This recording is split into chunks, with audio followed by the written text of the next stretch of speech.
right. Hello. As we wait for things to kick off here a second, as we're being pushed live across the interwebs. Hey, everybody. This is Tyler James. This is a special ComixLaunch panel that I'm excited to be offering up for y'all. We have a number of creators that are all participating in the Backerkit Pintopia event. And so we're going to talk about what that event is, why we chose to participate, what our initial reasons for getting in, and what our initial reactions to this event have been so far. And then we're also going to do like a deep dive on, as you know, all of us on this panel are veteran crowdfunders, and we've primarily done most of our launching on Kickstarter. We're going to share some thoughts on the Backerkit crowdfunding platform itself, pros and cons, things that surprised us about it, and just everything that anyone that might want to take part in one of these events or launch a project on Backerkit crowdfunding in the future may or may not want to know about it. We're gonna dive into it all tonight, so I'm excited to get into this. First thing that I want to do though is give everyone a chance to introduce themselves and their project. And so first up here, we have a team that from the Attic Door Media group. We have Cece and Mark. Cece, you want to start introduce yourself and the project, and then Mark can also share about himself as well. Yeah, so I'm Cece. The comic that I write is Mythfall, and our project on Pintopia is Magic and Mischief Epic Phoenix Enamel Pins. So this is our actually second project on Backerkit, and it's also our second pin project. We were part of another event last year called Pintober. Our premise is that there is a wizard called Cecil who is rescuing, he rescued the baby phoenixes in our first campaign, which was an Adopt a Phoenix campaign. And now he has come back to help protect the baby phoenixes' homeland by recruiting epic phoenixes to help him in this fight. And each phoenix design has a pin, and each phoenix pin has a different element. So we've got a fire phoenix, an ice phoenix, a moon phoenix, and we also have a pin of Cecil this time around. Oh, Cecil. So I love this because this is an example and kind of a cool process where there's a story behind the pin set that you're crafting, but this was something that was not an existing IP, correct? This is something that you actually created for the concept of launching these pins. Mark, introduce yourself and share a little bit more about that. Yeah, hi, I'm Mark. I'm the writer of Incident Reports and the other half of the ADM team here. And yeah, the big thing for us when we started the pin thing is that we were doing comics primarily, but we wanted to tell a story with the pins just to make it a little bit more fun and interactive and engaging. And so we created this story of like Cecil, like going to protect the baby phoenixes. And that's kind of the beginning. And Cece's been working on like letters from Cece, and we're going to letters from Cecil.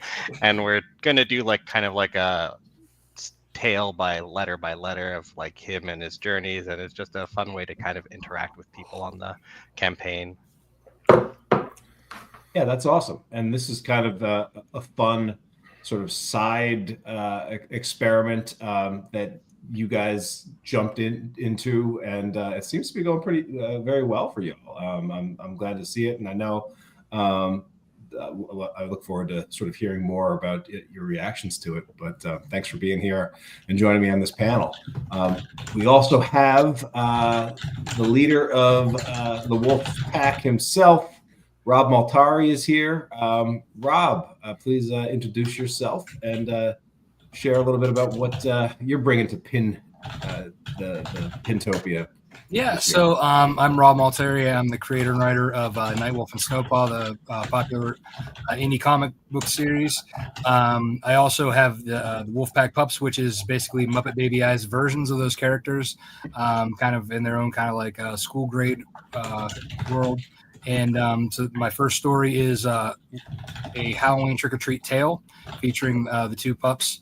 And we also have plushies and pins of the characters for this campaign. We were invited, since this is also pins and plushies, I thought since I had both, this is my first time running a Backerkit crowdfund. So that's why we jumped in, and here's the team here behind me. oh, wait, let me come in and zoom them in. Yeah, so awesome. So you've got all those are prototyped up and ready to go, and yeah, that's exciting, man. Congrats. Well, thank you. Yeah, I love it. And we also have here Frank Martin. Frank, share a little bit about yourself and share what you got going on over on Backerkit. Okay, I'm Frank Martin, writer and creator of the sci-fi fairy tale series Grimspace. Those who know me know I like to bounce around between different projects, but I've decided to really double down on Grimspace this year. I'm planning 6 Kickstarters to really expand the universe. And I've always wanted to do like merchandise too. I'm not a big merchandise guy. I kind of just do stories, but I want to get into, for this big IP, t-shirts and stickers and magnets and all that stuff. And Pintopia was a good kick in the butt excuse to kind of like jump in on pins. And last year I did Comictopia, so I'm a little familiar with how to set up a crowdfunding project in Backerkit. So I'm just like, why not? I could do it pretty quickly. And I actually have a Kickstarter running right now, so it's kind of like I have both going on at the same time. And might shoot myself. It's a Grimspace? It is. Yeah, it is. okay. I'm doing all Grimspace this year, so I'm turning into like a big, I don't know, Grimspace-a-palooza. So this was an excuse to like make pins, because I was going to do pins anyway somewhere down the line and offer it to my Kickstarter backers. So this is just a way to kind of fund the items that I can then sell there later. And I even told the backers for Kickstarter now, I said, look, these are eventually going to come to Kickstarter, so there's no reason to jump on Backerkit now if you want to, but it's an excuse to get it cheaply, and because they're going to go up in price when I bring them to Kickstarter. So cool. Awesome. So yeah, there's a lot of places that we can go towards this. I will also share that not only am I hosting this panel, but I am a participant in Pintopia this year. Over the past several years, we've been making enamel pins for a couple of different brands, but the CS for Cthulhu brand is one that we've done very well with pins. And on my last survey to my audience, pins were among like the highest rated item that we put out, only behind, I think it was just behind the plush toys and the books. So pins pretty popular for our audience. We produced usually at least one pin, but with every campaign, but in some campaigns, pins to go along with every plush. And the fact that Backerkit was calling Pintopia 2025 a pins and plushie event seemed like it was a no-brainer for us to give this a try. With my doing the ComixLaunch podcast, it was another reason to do it, because I have had several Backerkit crowdfunding creators on the podcast, but I had yet to ever launch a Pintopia or a Backerkit crowdfunding project, and it was about time to dive into this platform, see it under the hood, and really see it in the way that you can only discover when you actually run a campaign on it. So yeah, but yeah, this campaign has been live. Pintopia kicked off on Thursday of last week, and so we've made it through the first weekend of it. But by all accounts, the event overall has been very successful. But I guess like CC, for anyone that is sort of like just hearing the word Pintopia for the very first time. Could you sort of describe the event as you understand it, and what's the concept about it? What potentially makes it special? Yeah. So from what I can tell, Backerkit likes to organize like collections of products into a group launch that happens together. So they have Comictopia, they have Pintopia, and they're collecting a bunch of creators who create a specific type of product and are trying to launch them all at the same time. So for Pintopia, it's a bunch of artists and creators who are making pins and plushies, and it's quite a lot of them. It's like over 100. Is it Yeah, I over think it's 100? 100, like 176. I'm still finding new projects even a week in. Yeah, they might still be popping up. This is and so this is their pin board, where one of the things they did was they asked every creator to create a just a single sort of image that could stand for their project, that would appear on this pin board, and then so that they can sort of display all of the projects that are live at once. And then you can actually track if you're getting any pledges from this particular pin board, which is kind of cool. And it rotates, which I think is really great. So it's not always the same projects at the top. Yeah, absolutely. And so so I think for Backerkit, the Topia events are sort of their branded events. Kickstarter has done something similar in terms of like having their monthly challenge events, the Make 100 month, the zine months, and they'd have a Halloween one too, right? Like, yeah, the witches, Witchtober, yeah.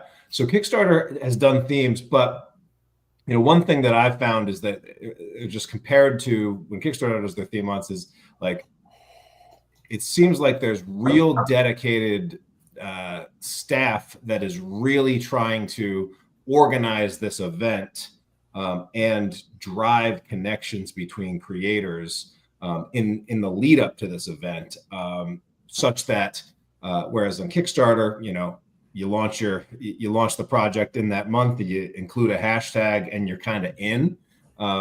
This was a little bit more organized, right? Mm-hmm. Was this did you, Mark, when you guys participated in Pintober, was it kind of the same, or did this feel like it was even more organized?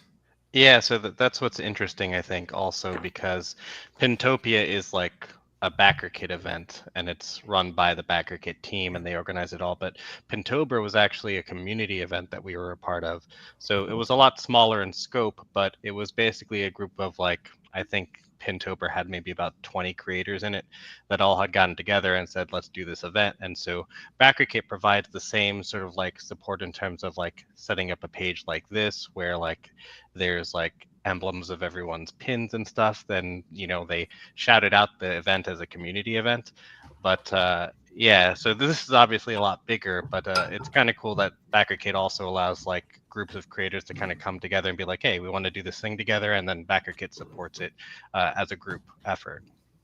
Yeah, and we got a message today, or at least I think I saw it in the back channel. So there's actually a private Discord that Backerkit set up for Pintopia creators, and so there's a messaging channel that is there to connect creators, and then also to have the Backerkit staff connect with them. But they let the creators know that this is already the most successful of their Topia events, with 1.3 million total raised, and over 28,000 backers supporting these projects collectively. And right now, looks like 90+% of these projects are funded. So we've got 10 more projects to go. And the other thing that I thought was pretty interesting is Backerkit has some skin in the game, in that they themselves, like as a company, will be doing some shipping and shipping out rewards because they have their own Pintopia reward that if you, I believe if you back 10 projects or more, you will get a Pintopia Backerkit 2025 trophy pin that Backerkit creates and that they actually ship out to all of the backers that are participating. So, you know, there's 28,000 backers. I'm sure, you know, a percentage of those are going to be backing all 10, but Backerkit's probably going to be shipping out a lot of packages. And so, you know, that's kind of, and I remember hearing from some people at Backerkit that it's kind of a fun event for them when they, you know, get the teams together, roll up their sleeves, and actually get shipping things out. So that's kind of cool. But this is and so that's one example of a cross collaboration bonus reward that the pin lovers out there can receive. But the cross collaboration rewards is truly a Backerkit exclusive feature that is super interesting.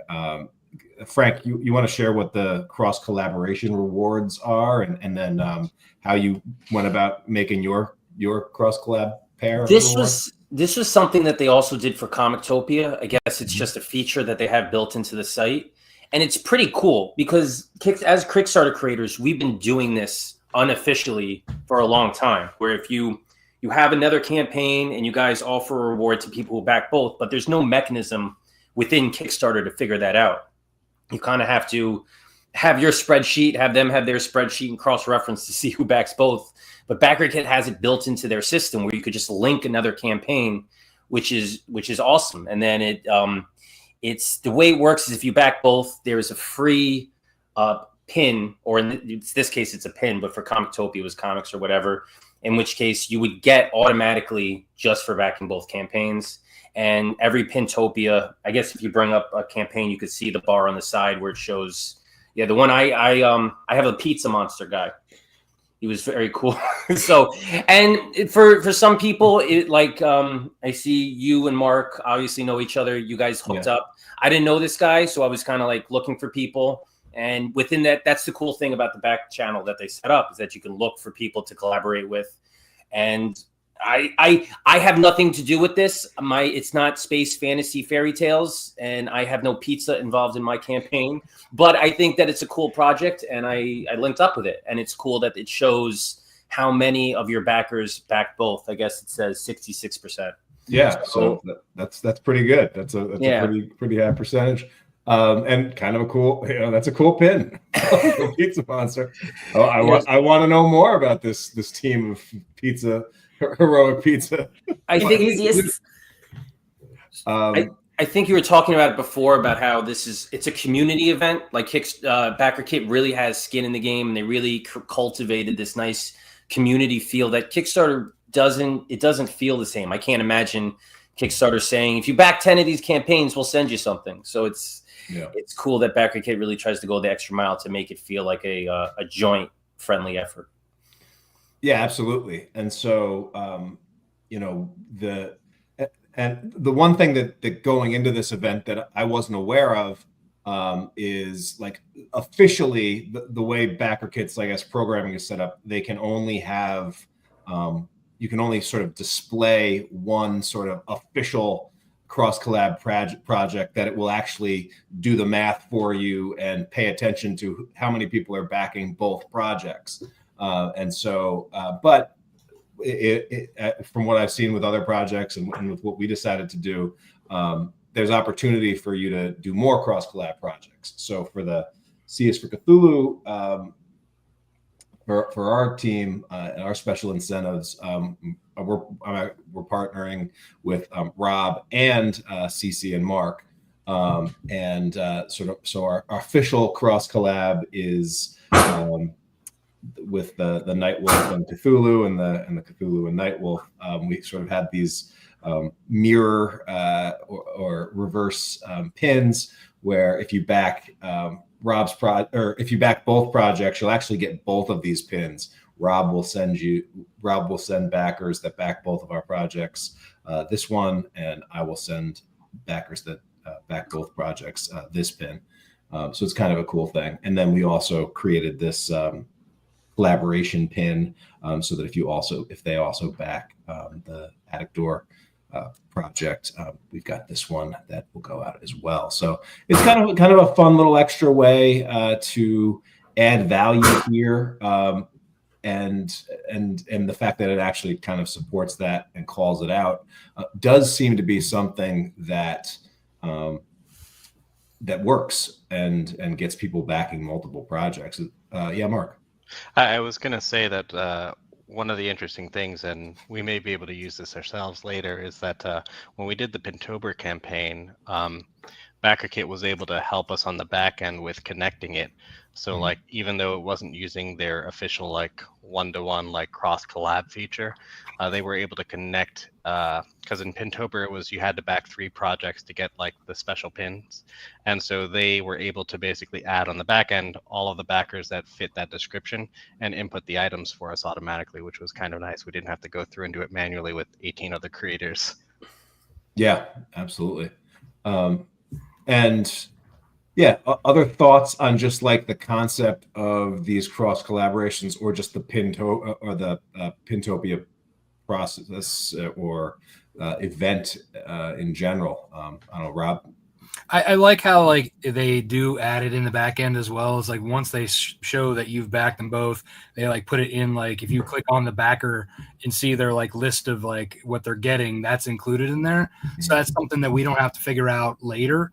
Like, you know, the way I've been doing my cross collaborations, Tyler, you've done with me a few times, is usually I like send or have my collaboration partners send a code via like backer only update, and then I will put it in to my Backerkit reward survey, because that's usually what I do.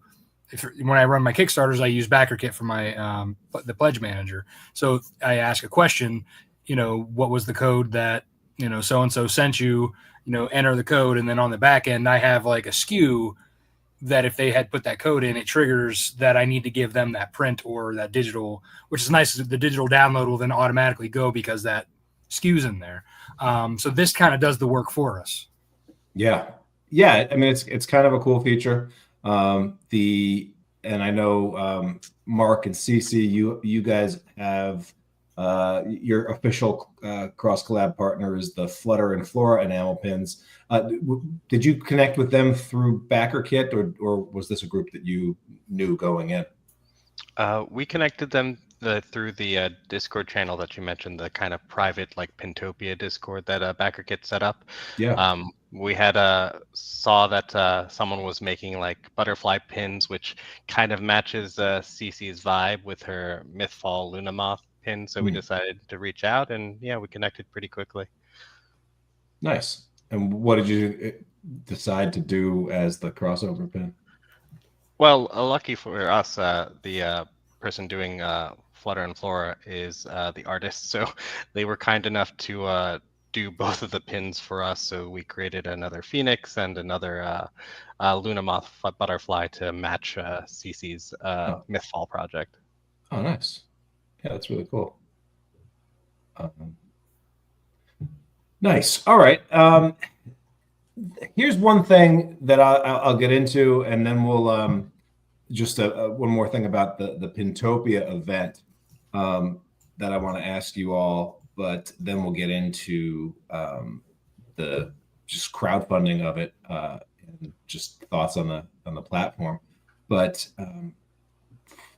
in terms of campaign design, I know for myself, I, as veteran of plenty of Kickstarters and many crowdfunding campaigns, I sort of have the way I do things and my approach to things.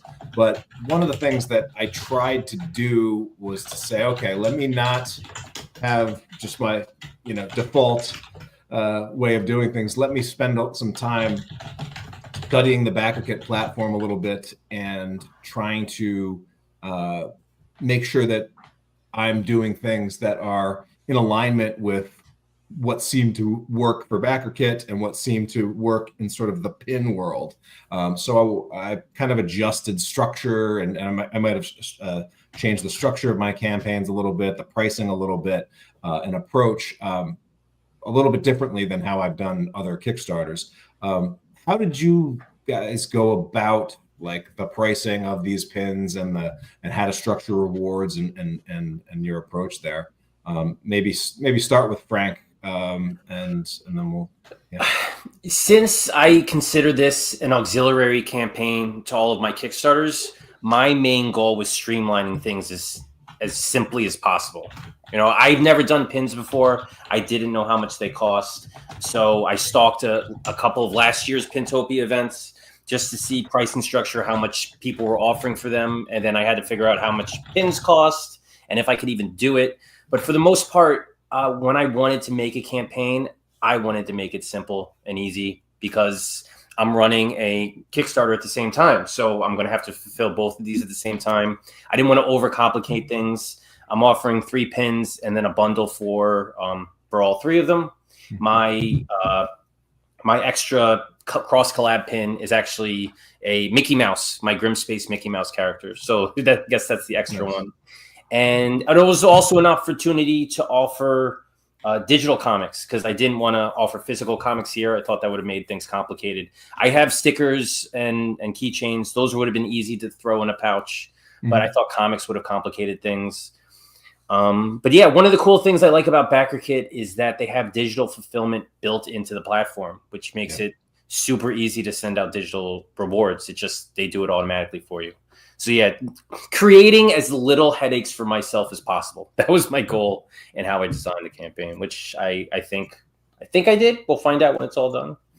Yeah, love it. So Mark and Cece, you guys had a little bit of experience with Pintober.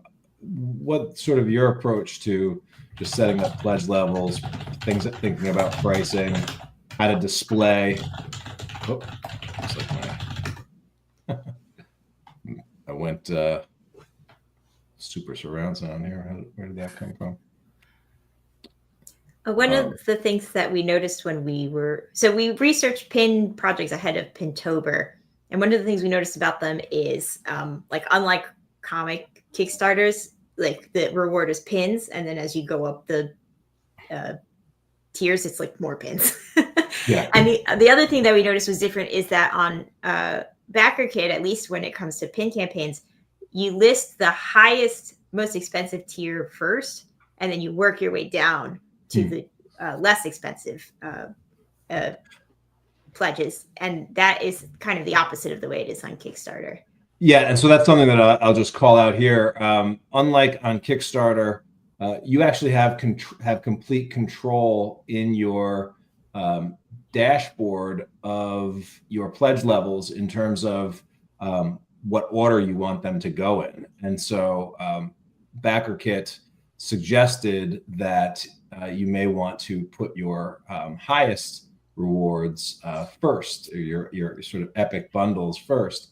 That was something that I did, and then I'm also working with the Backerkit marketing team on ads, and they suggested maybe because my epic reward was like $799 because it included plush toys and everything, and they're like, maybe that's a little too high and it'll getting a little sticker shock, so let's try to boost conversions by moving that down a little bit. So but it's something that you can actually play around with, or if you sort of add a new reward that you want to draw some attention to or point out, you could bump that to the top. And what I kind of did was I did some reshuffling, looking at, all right, well, these are the most popular rewards. Let me actually put those near the top to assuming the conversions would be better on those. So you get to play with that. That's it within your control, which is something that's different about Backerkit. Yeah. I remember there was something from your trainings, Tyler. You talked about core rewards and drawing attention to them visually. Kickstarter doesn't offer a whole lot of leeway to play around with that, but you could see plainly that Backerkit lets you spotlight and feature particular rewards and draw attention to it through the system itself, which I thought was cool. All these little features I think add up. Another thing that we did that seems to be working is to talk about that core reward element is one of the earliest Kickstarters we ever backed was for Bones Reaper Dungeons and Dragons minis, and they had a single tier where if you backed it at least that tier level, you got all of the extra freebies that got unlocked later. And I think that you talk about that for comic Kickstarters as well, but this is the first time we've actually tried it. And so we have a pledge level that basically where I think it's a $45 level. If you back at that level with 3 pins, you'll get all the unlocks for the backer rewards. So like if we have rewards at backer count, and those automatically get added on free. So if we figured out if you were an early backer and you back like the cross collab stuff, you could get something like 7 free pins or something crazy at that level. And that seems to drive people towards that tier. And the last unique thing I think about our pricing is something that Mark found after the campaign was already live about the paying in installments. Yeah. And Mark, do you remember what the threshold is for that? I believe the threshold, Tyler, you might know too. I think the threshold is $150 or higher. You can opt to pay. It's somewhere between $100 and $200. And it's like it just right. They divide it by 4, right? And you can pay in four installment payments. Are people using that or utilizing that on your campaign? Yeah, we've actually had 1 or 2 people pick it up already, actually, on that $215 pledge level that we added in like a couple days into the campaign. Yeah, and Kickstarter. What's going to happen at the end of the campaign with it? Yeah. So Backerkit, Backerkit will show you this in your dashboard. And I've got 17 backers pledging $3,500 using that pay over time feature. So that's kind of that's something. Hopefully those payments come through. We'll see. Because it says in fine like in the fine print that technically you won't be able to complete your survey until that last payment is paid, which is interesting. Crowdfunding layaway. It really is. But things like that, the ability to go big, but start small, I guess, it's a proven winner. So I know what it reminds me of. I hear like Burger King has to be creative with their marketing because McDonald's just dominates so much. So it's like Backerkit has to find all these little quirks and details that can set itself apart from Kickstarter that just make it special and unique in those little ways. Yeah, I noticed Wendy's is not selling nuggets anymore. They're selling nugs. Have you seen this? Or saucy nugs. It's just like you will never hear Wendy refer to them as nuggets again. But the only place you can go to get nugs is Wendy's now. The underdogs have to be creative. They got to think outside the box with stuff. Yeah. There is that sort of scrappy, let's go for it mentality that seems to run through Backerkit. And as a company that kind of only or that has been built sort of based on, all right, what are the pain points, what are the problem points that Kickstarter creators have with fulfillment, and anyone that's done a crowdfunding campaigns know there's a lot of pain points and a lot of factors, and they've sort of built a platform to sort of be the Swiss Army knife of crowdfunding fulfillment. So it does seem like they are, trying to find new ways and new use cases and support the way that crowdfunders want to crowdfund, which is it's cool to see. And Rob, you are with you're a veteran crowdfunder. I know you've got boxes behind you, you've got inventory, so no shortage of stuff you'd be looking to move during this campaign. Now I realize why that's happening, because we are streaming across all of our platforms with this episode. It is recognizing this, so hopefully we'll pick up some watchers. I'm sorry for the double voice, but thoughts on your pricing approach? I kind of treated it exactly the same as Kickstarter. Essentially what I was going for with this campaign was I've been doing everything in Kickstarter, and with the Wolfpack Pups, it's my newer IP, if you will. And I was eventually planning on launching the Snowpaw plush, and they, like I said, when we got the invites to do it, I said, well, that's actually a perfect opportunity because the prototype's already ready. I just kind of had to roll with it, right? And I had just finished in November the Nightwolf fulfillment, so everybody had just gotten their stuff for him, and so I basically just wanted to make it pretty much the similar because I wanted my Kickstarter backers to come over and back, so I wanted it to be almost seamless. Yeah. And I've been enjoying the Backerkit experience, and I thought, okay, well, if I can treat it the same as I've been running my Kickstarter, pull it over here, pull more people over, they'll get the similar experience, but also get like the cool nuances that they don't get with Kickstarter. So yeah, I even like tiered my my pledge levels the same as I would, so it would be like lowest to highest.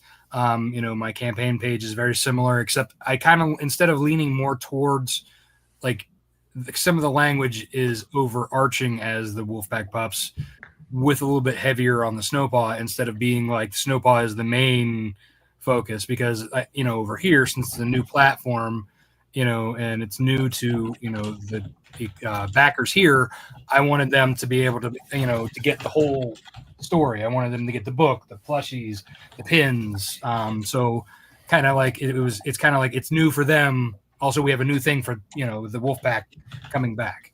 So again, I tried to keep pricing the same.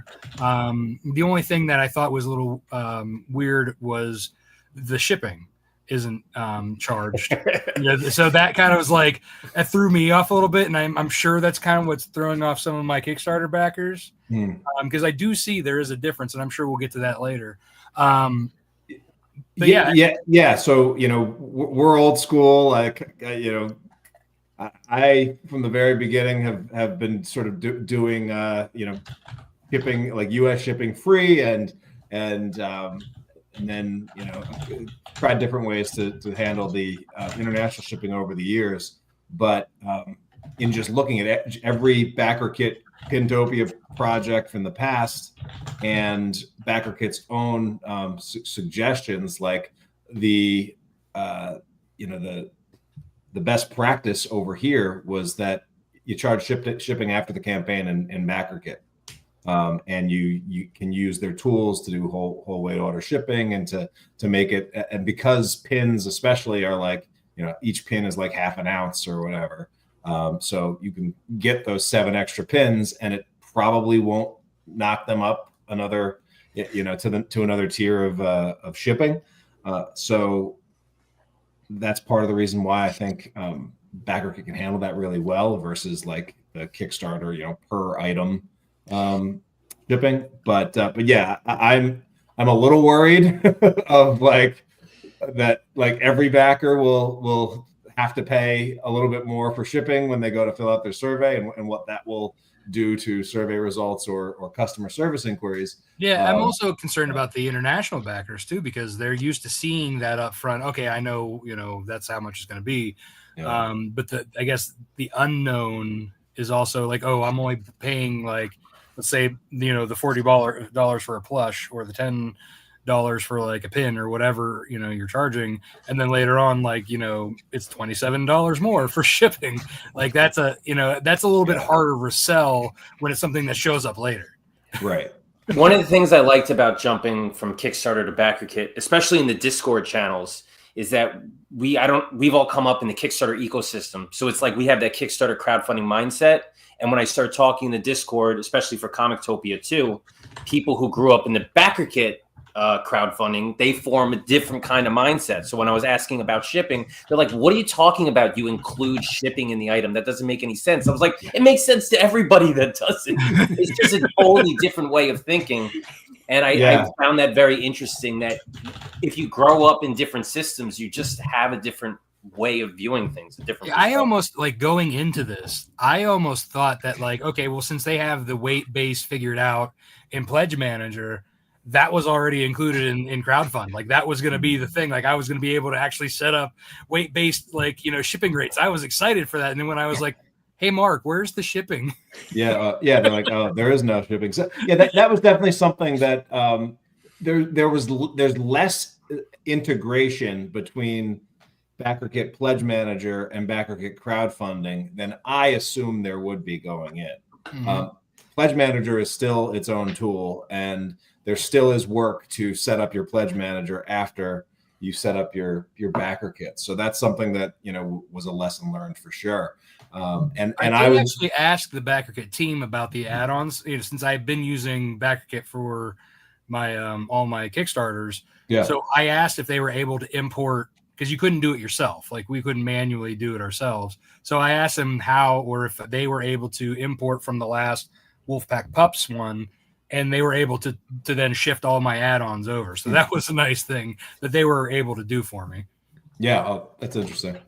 On the setup side.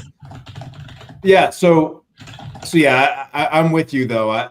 In seeing that was what the market kind of had adopted and what was the best practices. I like doing that because honestly, like it is nice to be able to run this campaign and view it like, hey, the funds that are raised for this campaign, that's going to product, and then shipping will be shipping. Yeah. and that there's, and knowing that on the back end of this campaign there will be another funding event that will raise extra money can be good, because we all know how fast that Kickstarter money can spend, especially if it's like one lump payment. One of the benefits to having it separate though is that because I'm running the Kickstarter at the same time, I did have a couple people say, what's the deal with shipping? And I'm like, well, if you did back both, I could just put your Pintopia item in your Kickstarter reward, because it will be easily placed into Gemini. So, I mean, I don't expect most people to have two campaigns running at the same time, but it kind of worked out a little bit for me. Yeah, and feel free, Frank, to jump back in to the live stream and include a link to your other Kickstarter, because I did not. I'm pretty sure I saw it, but I didn't make the connection that was still going while this one was going. It launched Tuesday, and then Pintopia launched Thursday. So I didn't really have a whole lot of say in when they did Pintopia, but busy week. Really had a week. a little bit. So a couple questions from the audience watching. Shout out to Ray Fighting Figs. He says, any word on them supporting multiple collabs in the future? Did Cece, did you happen to ask anybody at Backerkit if they had any intention to be able to support multiple collaborations? We did ask, and they said that they're considering adding the support because a couple of people have asked them about it. Cool. And then the other question was also, how do you decide who fulfills the extra pins? So one of the, like with the cross collab, the official cross collab pins, the way they sort of get around who has to fulfill that is they recommend that that each creator has their own pin that is the bonus if they back both campaigns. So like with me and Rob can send his pin, I can send my pin, and then we're off to the races. It's not one reward. It's each you get two. Each creator has their own separate cross collab pin. Right. Although for CC and Mark, since we decided like we weren't an official one, just kind of like a bonus one, we've got one pin, and then we'll figure out how we do it. Either we'll split it, or we'll just And I'm working with them as well, but this was before I found out we couldn't do more than one. So we had already developed two different. So I have 4 pins on my page. You're pot committed. So they're going to do one. I'm going to do one. You're going to do one. I'm going to do. so back Rob's project, because you're going to get a lot of extra 4 pins. Back these projects, you get a lot of pins. Yeah. Oh, so Raymond, by the way, did design about half of the Phoenix designs for our current campaign. Raymond's funny. Oh. Yeah. Great, he also designed Cecil for us. Yes, Raymond, super talented artist in his own right. and creator, and I did not realize he was connected to the project. So congrats, Raymond. I have him working on a Grim Space story too, so it's all around. Oh, nice. Well, it's all coming up. Right. Everybody loves Raymond. So, in terms of and we were talking a little bit about just pledge levels and things and approach. For my campaign that I put together for the Seas for Cthulhu crew, we've sort of been on we do one big crowdfunding launch each year, and we kind of throw everything into that launch. That's how these launches, like the last launch we did, had I think 5 brand new plush toys, and a book, and pins and coins, and so these are 6-figure campaigns, but a lot of stuff going into them. My goal for this one was to decidedly not do that and to move some of the stock that is taking up a storage locker, multiple storage lockers now, at my U-Haul down the way. And so I wasn't really, we weren't prepared. We were already working on the 2025 plush toys, but none of them were sort of ready for prime time. And so I was trying to really focus on what we could do on the pin side. And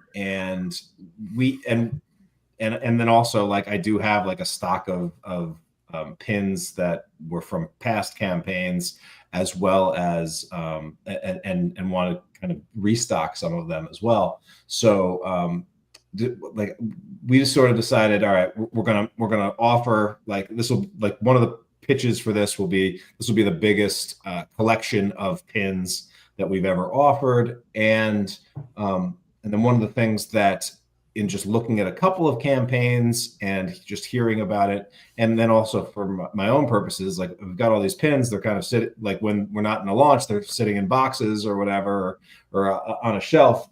And so the idea of a custom pin board really came to mind as something that would be cool. And we were able to find, like, a vendor that could do this for us. So this is actually proven to be, even though we don't have a lot of brand new stuff, this custom pin board is proven to be a very popular item that we're offering for this campaign. And it's just kind of cool. It's in the shape of our logo. And then I also decided, all right, we've done a lot with these 1-inch pins. Maybe we could take, like, our most popular characters and do 2-inch versions of them using some other Cthulhu art of just some of our most popular characters. And so, in terms of the brand new stuff, we've got a couple variants on Cthulhu, and then the pin board and the 2-inch pins. And so, in terms of setting up the pledge levels, followed some of the model, but gave options for people to get pins and board books, get all the pins in the new pin board, choose one of each, and then to incorporate the plush toys into the pledge levels. I sort of had the idea of, like, pin and plush combos focused on character. So we've got the Lovecraft with a set of pins, the Shuggoth with a set of pins related, and so on.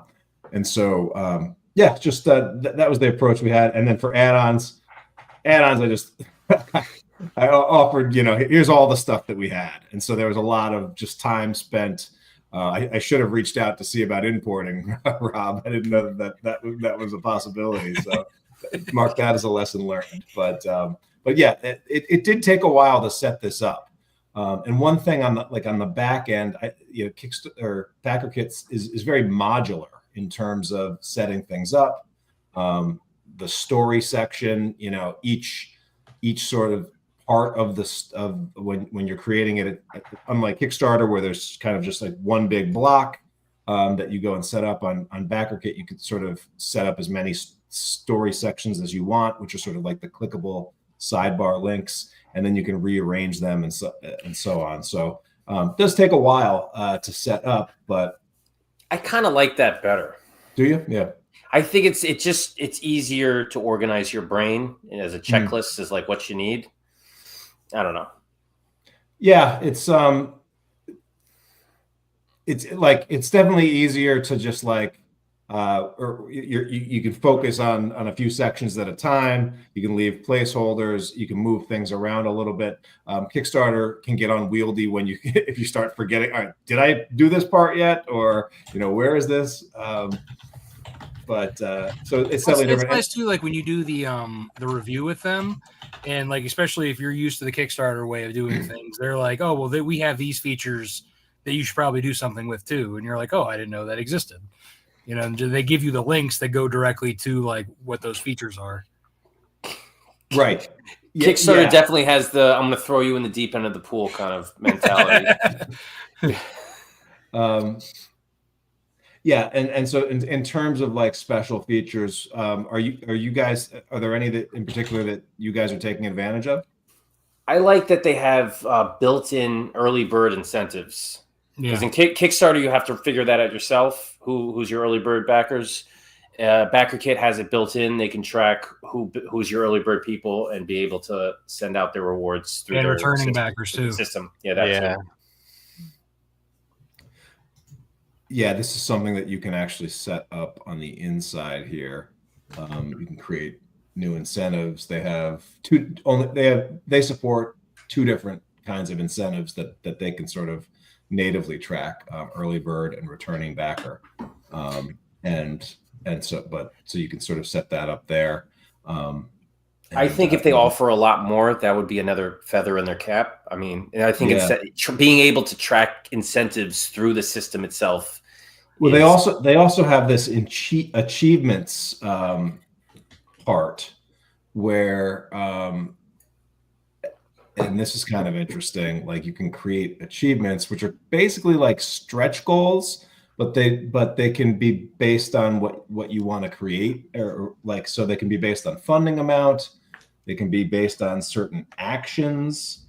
They can be based on like social sharing. And so like, I was just really curious to test this out.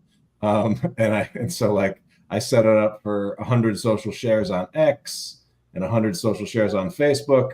And I think the only comment I've got is, hey, can we do it somewhere? What about Blue Sky? Can you do it somewhere else? Because we're not loving either of these platforms right at the moment. And I'm like, yeah, sorry, those things are not natively supported in the achievements right now. But I think if like they could give you a custom like incentive instead of just being like it was the early bird or the return, like if they could do a custom name whatever you want, because as I like to do during the full moon, I like to do a giveaway, a full moon something, for my wolves, and or like during Halloween, I give a Halloween gift, or whatever, stuff like that, that's in the middle of the campaign, because that's I feel like both Kickstarter, Backerkit, and probably most of the crowdfunding platforms, like they're aware of the dead zone. Yeah. But there's no like, especially like now that they give you like incentive stuff, but there's nothing there to incentivize the middle. I think creators are creative, so if they allow us the opportunity to figure out weird marketing ways to utilize all of these built-in incentives, it would be pretty cool. Yeah. One thing they do give us is this banner here right at the top. So, I've like at the beginning, this said, get a free patch back in the first 48 hours. Now I changed it to focusing, on returning backers, but you can sort of use this to focus attention to something in particular if you want, which is, definitely something, you have a little headline or a banner that's editable throughout your campaign that you can play with. So that's definitely something there. What about like the community tab is a little bit different. Have you guys used the community tab, or has your approach to, because this is sort of like their version of Kickstarter updates, have you done much with this? Anybody? So we've actually started doing or trying to do a lot more polls inside of the community section, and those seem to be getting a lot of activity that we were pretty excited about. I think in the last campaign that we did during Pintopia, we had like one poll that we did that had like 70 votes, which was like almost every single backer on it. So we've been trying to do that more, and I believe if you do like a poll or an update, it also pops up sometimes on the actual like Pintopia page too. So you kind of like bring yourself to the top of the Pintopia page with a new update and stuff. Yeah, and they're so the Pintopia page is kind of cool. It is trying to shine lights on projects. So for example, like we're streaming right now, like all of our projects, like all three of our projects are on the front page of Pintopia because we are streaming live talking about this. And then here's an example of another which plush should we unlock next from a big huge actually project, the Cryptid Crush crew. So yeah, there's a lot of cool ways that you can get a little extra attention. Another thing that I know Kickstarter backers been asking for forever is when you send an update or you create an update, you have the opportunity to determine who gets the update, and it will not just send it to your backers, but you could set it up so that it won't just send to your backers, but it'll also go to anyone who's following your campaign or anyone who has ever backed a campaign of yours ever. So and the updates is sort of like built in. I'm not sure if it works a lot like the launch tool, but so that is another opportunity to potentially put more messages in front of people that have already expressed some interest into your project, which is definitely a nice feature. Yeah, I thought that was cool. And then that way I also was like, okay, well, now I don't have to use launch today. Basically, I sent the same thing that I was going to send. Yeah, right. But it looks a little bit different. You can add things like a poll or add other ways to make it stand out. They also allow you to sort of, in the same update, you could have a section of that update that's just for backers. So potentially you could say, hey, everybody, today backers have unlocked this. Backers will be getting it, or just back the campaign, and you'll be able to see that update, which is pretty cool.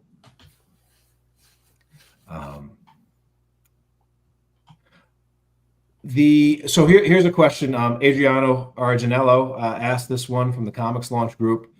He asked the question: are you finding your Kickstarter backers are making the switch, or is this a new audience for you that you're finding on Backerkit? Mark and Amy, what have you guys found? So I feel like for us, it's a little bit apples and oranges because we made the jump from comics to pins completely. So like we weren't expecting a ton of people to come over. On our first campaign, our like returning backer rate was only like 3%. And so like 83% of our backers were completely new to us from Pintopia. And then we kind of continued that trend a little bit. So like now that we have like people that back us for pin reasons, we have a lot more returning backers this time around, but we're actually still getting a lot of people from the event. I think, let me see, 66% of our backers are new right now, and 34% are returning backers to the current campaign. Yeah, that's really good. I mean, that's cool. I know for us, part of the reason I was excited or interested to check this out for the Series for Cthulhu brand was, because pins were always sort of like also like, hey, we'll throw in some pins, right? That was the but it was never the feature, right?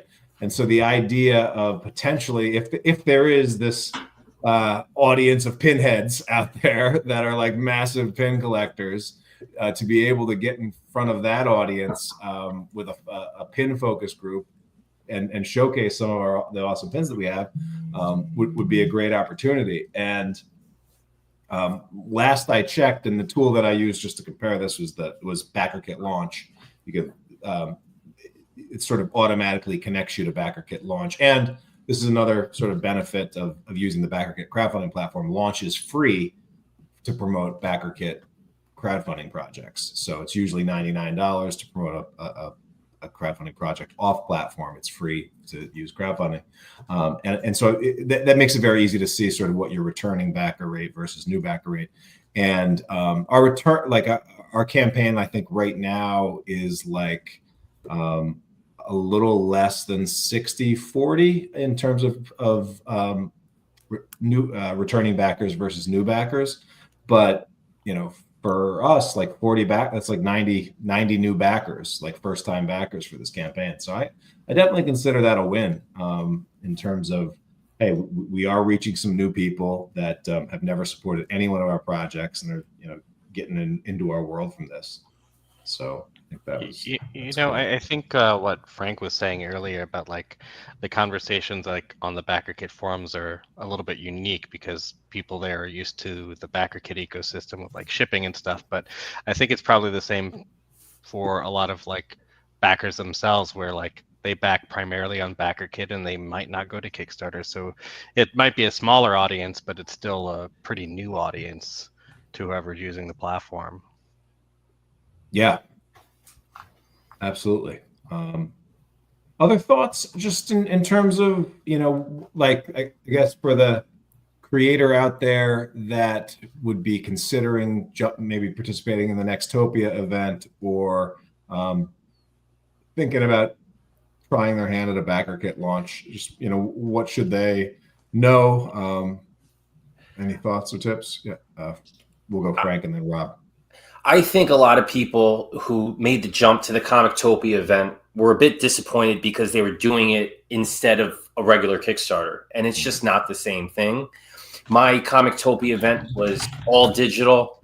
This Pintopia that I'm running event, I only have 3 pins, so I'm minimizing my expectations and I'm doing it for a specific purpose, and I think that's the best route because it's not a Kickstarter substitute. It's not going to be the same, but it is an untapped audience. So if you do want to try it, I would suggest streamlining something, doing something that fits the platform a little better, because it is, I think the hardest thing for Kickstarter right now is breaking through the bubble, finding people you just haven't reached. And there are people in Backerkit that you haven't reached. So it's better than doing nothing. So at least give it a shot and kind of manage your campaign to something that's not like you're putting all your eggs in one basket. You know, I wouldn't suggest that, but still do something. Rob. Yeah, I mean, I think, you know, go for something that's different. Don't, you know, if you're primarily a comic book creator, I think that what you know, Mark and CC are doing and what Frank's doing is, you know, they're basically doing something different, but like also like, but when Frank's kind of tying it back in, you know, because that way it's doing something smaller on a smaller scale, but building up an audience. And it's not, you know, like you said, it's not going to be the same exact results. So you can't say, hey, my Kickstarters do better, I'm going to, you know, just stay there. You know, and again, like I think thinking about what their events are and catering it to the events helps. You know, for me, like I was looking at that comic, you know, Topia that they had, but I was like, it's actually too much for me at this point to be able to even participate in that. So I totally backed away from that. But when I heard about the pins and plushies, I was like, oh, well, that's perfect for this different product that I'm trying to launch. You know, I mean, obviously I did it twice on Kickstarter with the other stuff, but now I have another plushie that I'm putting out. So this is a perfect get in front of new people, new eyes, and, you know, just, you know, go with it. Yeah. Yeah. One thing that I will just say to be prepared about, because this one shocked and surprised me and I did not read the fine print, but when you create your Backerkit project, you can create a pre-launch page similar to Kickstarter, and that's where you can send people to, and they can click to sign up to get notified, and then they get added to your Backerkit launch list, and you can message them and put content in front of them so that they can go back a campaign when you launch. But you can also at any time preview your Kickstarter page, and you can share a preview you can preview what your actual Backerkit page will look like, and you can actually share that preview with others. And if others get to that page and see the back button, they can actually back your project, and we'll start taking funds and money, and it will actually show your project as taking funds and money and being live before you go live. Weird. Surprise! Yeah. So like, I don't know, like a week before the campaign had raised, I sent the wrong link, or I'd sent like a preview link, or I mentioned the thing in like one email or something, and when I checked, we had raised $3,400 like before I even was actively promoting it. And so like I'm like, oh, is this gonna take the sales out of launch day, or is this going to confuse backers? I didn't get a single inquiry email about it. It just, I guess luckily your pledges were set up. Yeah. I'm glad it wasn't placeholder. So that's just something to be weird, is like, if people get to that page and Backerkit has already approved your project, and they get to your page, they'll take the money. If people want to give it. So there's no launch button. Yeah, there is no launch button. You can schedule a launch, and I think Backerkit will actually notify your folks on launch. But damn, that was a surprise, and it was like, and I was like to you guys in the back in a back channel message, like, anybody else project go live suddenly by mistake? I don't know. Yeah, it was weird. Yeah, CC, Mark, any sort of final thoughts on for people jumping in or giving Backerkit crowdfunding a try? How do you all feel about the backer train thing? I feel like it doesn't do anything, but it makes me feel good. Yeah, so explain what a backer train is. So you might be familiar with this if you ever streamed on Twitch. Were you going to jump in there, Mark? No, okay. So Twitch has a hype train on it. So if people do monetary interactions on Twitch and a couple of people do them in a row, it starts a hype train. And then like there's a bunch of graphics and extra stuff happens, and it's supposed to encourage people to all like subscribe or use bits or whatever all at once. So if you have a couple of backers on your Backerkit campaign back in a short period of time, it starts a backer train, and there's a little banner that shows up on your site. And other than making you look popular, I don't think it does it. Maybe it might. I don't know if it maybe elevates you on the site. I actually didn't check the homepage. Yeah, but it is fun. Yeah, I mean, any little gamification or a little extra bells and whistles, or a clicking timer going. I have heard that your campaign will stay live as long as there's a backer train going. So if your campaign is like scheduled to end at midnight, but a new thing, a new pledge comes in at the last thing, it will add extra time to your campaign, which potentially could add funding, or it's like keep the project alive. But yeah, I'm not sure if there's stats somewhere. There might be stats somewhere on the actual effect of the backer trains. I'll have to dive into that. One more unique thing from our last campaign is that so there's automated emails that get sent out like, hey, 48 hours left to back, so for Backerkit, you can customize those. Like if you wanted to have a custom message that gets sent out. Oh, right. Okay, that's interesting. So those are going to be, and that was also something that was a little bit odd for me, because it seemed like there were some messages going out on my campaign's behalf that I'm like, did I send that? Did I set that up? Or is Backerkit just firing it away? And so, but there's probably a way to edit it before it goes out. But I guess it's going to go out no matter what. Yeah. Interesting. Well, So yeah, we're still. I at least am still learning the platform and discovering things about it. But it's definitely a unique crowdfunding experience over there, and the event seems to be going well. So I'm glad that I'm participating, and glad that all of you were willing to come on here and chat with the ComixLaunch audience and share your experience with it. Let's give everybody a chance to one final plug for your projects. We'll start with Frank and Frank and Pup.